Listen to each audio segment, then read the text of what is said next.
Shalom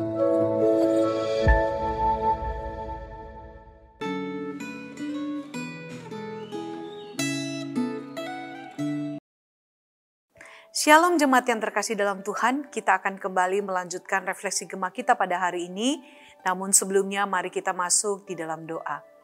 Tuhan, terima kasih untuk kebaikan dan kasih setiamu yang tidak pernah berkesudahan. Pada hari ini kami boleh diberi kesempatan sekali lagi untuk kembali merenungkan dan merefleksikan firman-Mu Tuhan. Karena itu tolong setiap kami Tuhan agar kami boleh mengerti apa yang Tuhan mau untuk kami lakukan. Kami mohon Tuhan memimpin dan memberkati setiap kami. Dalam nama Tuhan Yesus kami berdoa. Amin.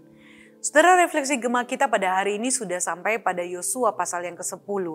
Saya tidak akan membaca secara menyeluruh, tetapi seperti biasa saya menghimbau saudara untuk membaca secara menyeluruh supaya mengetahui kisah yang akan kita refleksikan pada hari ini. Saya hanya akan membaca pada ayat yang pertama dan kedua, kemudian akan saya lanjutkan dengan membaca ayat 41 sampai dengan ayat 43. Demikian firman Tuhan.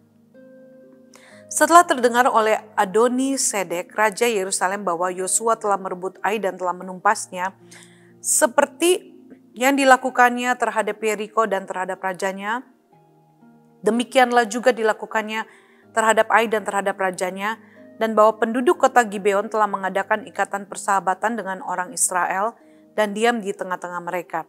Maka sangat takutlah orang, sebab Gibeon itu kota yang besar, seperti salah satu kota kerajaan, bahkan lebih besar dari Ai, dan semua orangnya adalah pahlawan. Ayat 41 sampai 43. Yosua menewaskan mereka dari Kades Barnea sampai Gaza, juga seluruh tanah Goshen sampai Gibeon. Semua raja ini dan negeri mereka telah dikalahkan Yosua sekaligus. Sebab yang berperang untuk orang Israel ialah Tuhan Allah Israel. Kemudian Yosua dengan seluruh Israel pulang kembali ke tempat perkemahan di Gilgal. Demikian pembacaan firman Tuhan kita pada hari ini. Nah saudara-saudara, bagaimana pandangan saudara ketika melihat orang yang memberikan pertolongan kepada orang yang telah menipu dirinya? Mungkin saudara, kita akan merasa bahwa ini adalah sesuatu hal yang bodoh dan tidak mudah untuk dilakukan. Bagaimana mungkin ada orang yang mau tetap memberikan pertolongan kepada orang yang telah menipu dirinya. Tetapi saudara, inilah kisah yang dikisahkan di dalam bacaan kita pada hari ini. Kita tahu bersama saudara, walaupun bangsa Israel sudah berulang kali berlaku tidak setia kepada Allah, tetapi kita melihat bahwa Allah itu tetap setia kepada umatnya. Hal ini juga saudara menyerupai sikap dari umat Israel kepada siapa? Kepada orang-orang Gibeon yang pernah menipu mereka. Saudara bisa lihat di dalam Yosua 9, saudara. Sehingga saudara kita melihat bagaimana mereka ini terikat dalam perjanjian dengan orang-orang Gibeon yang tinggal di daerah yang termasuk target untuk direbut oleh bangsa Israel.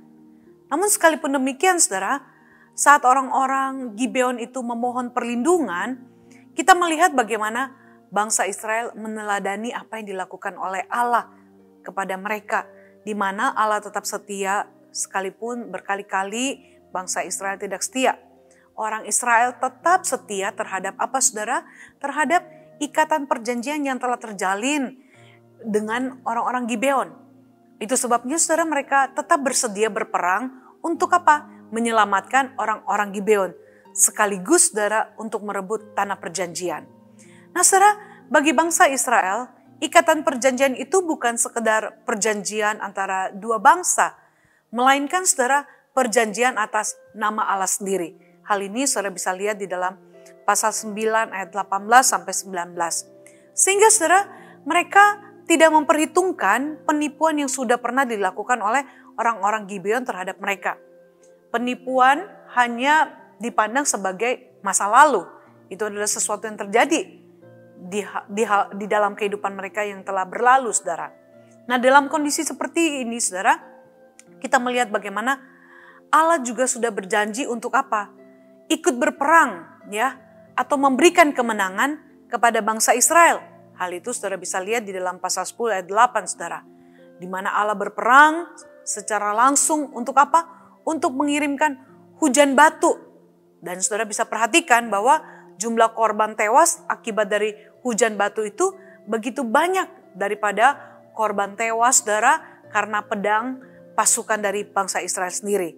Itu saudara bisa lihat di dalam ayat yang ke-10 sampai yang 11. Ya, dan yang kita lihat di sini saudara yang paling mengagumkan atau yang begitu mengesankan adalah Allah pada waktu itu mengabulkan permintaan Yosua agar matahari dan bulan berhenti bergerak. Sehingga saudara pasukan Israel pada waktu itu bisa memenangkan peperangan tersebut pada hari itu juga. Ini satu hal yang begitu luar biasa bukan? Bagaimana Allah bekerja dengan caranya yang begitu ajaib.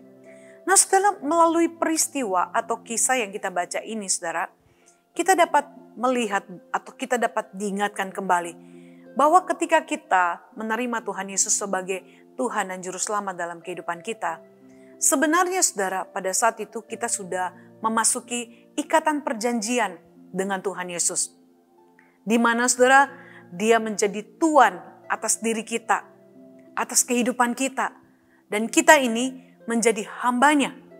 Oleh karena itu saudara, tuntutan untuk mengasihi musuh dan berbuat baik kepada orang yang sudah menyakiti kita, itu tuh sudah seharusnya menjadi identitas kita sebagai anak-anak Allah. Harus kita menyatakannya di dalam kehidupan kita sehari-hari. Itu jelas di dalam Lukas 6 ayat 27 dan 35. Sekalipun memang kita harus akui itu begitu sulit. Tetapi saudara, kalau kita sadar akan identitas kita, bahkan kita mengharapkan berkat yang disediakan bagi kita sebagai anak-anak Allah, maka saudara, kita harus tetap melakukan hal ini dalam kehidupan kita. Di mana saudara, kita harus tetap belajar untuk mengasihi musuh kita. Seperti mungkin kita pernah ditipu oleh orang lain. Nah, apakah kita mau belajar saudara, ketika kita mungkin pernah ditipu orang itu, dan orang itu datang untuk meminta pertolongan kita, apakah kita akan menolak ataukah kita akan tetap menunjukkan bagaimana kita juga mau belajar untuk melakukan apa yang Tuhan kehendaki dalam kehidupan kita. Dengan cara apa? Dengan cara tetap mengasihi orang-orang yang pernah menipu kita. Dengan cara tetap mengampuni mereka dan dengan tetap melakukan perbuatan yang baik kepada orang-orang yang menipu kita. Karena itu saudara, mari kita minta tolong kepada Tuhan kita. Sekalipun memang sulit, tetapi ingatlah bahwa kita telah memiliki ikatan perjanjian dengan Tuhan sebagai anak-anak Tuhan. Yang dimana saudara, yang harus kita lakukan adalah apa yang dikehendakinya, bukan apa yang dikehendaki oleh diri kita. Kita belajar seperti bangsa Israel. Sekalipun mereka pernah ditipu oleh orang-orang Gibeon, tetapi mereka tetap belajar untuk melupakan apa yang telah dilakukan oleh orang Gibeon. Mereka tetap menolong dan ikut berperang. Dan Tuhan beserta dengan mereka sehingga kemenanganlah yang mereka raih. Demikian juga dengan kehidupan kita. Kalau kita mau diberkati dalam banyak hal di mana kehidupan kita dapat menjadi berkat bagi banyak orang, maka mari kita lakukan apa yang menjadi kehendak Tuhan dalam kehidupan kita.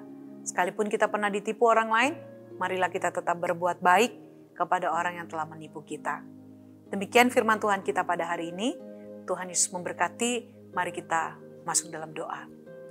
Tuhan, terima kasih firman-Mu kembali mengingatkan kami untuk tetap belajar berbuat baik kepada orang-orang yang mungkin telah menyakiti hati kami, yang pernah menipu kami ya Tuhan. Karena kami adalah anak-anak Tuhan, karena itu tolong kami untuk sungguh-sungguh dapat melakukannya, sehingga melalui kehidupan kami pun nama Tuhan dapat dipermuliakan. Ini doa dan harapan kami, tolong kami ya Tuhan. Di dalam nama Tuhan Yesus kami berdoa mengucap syukur untuk firman-Mu. Amin. Demikian refleksi Gema kita. Tuhan Yesus memberkati saudara sekalian.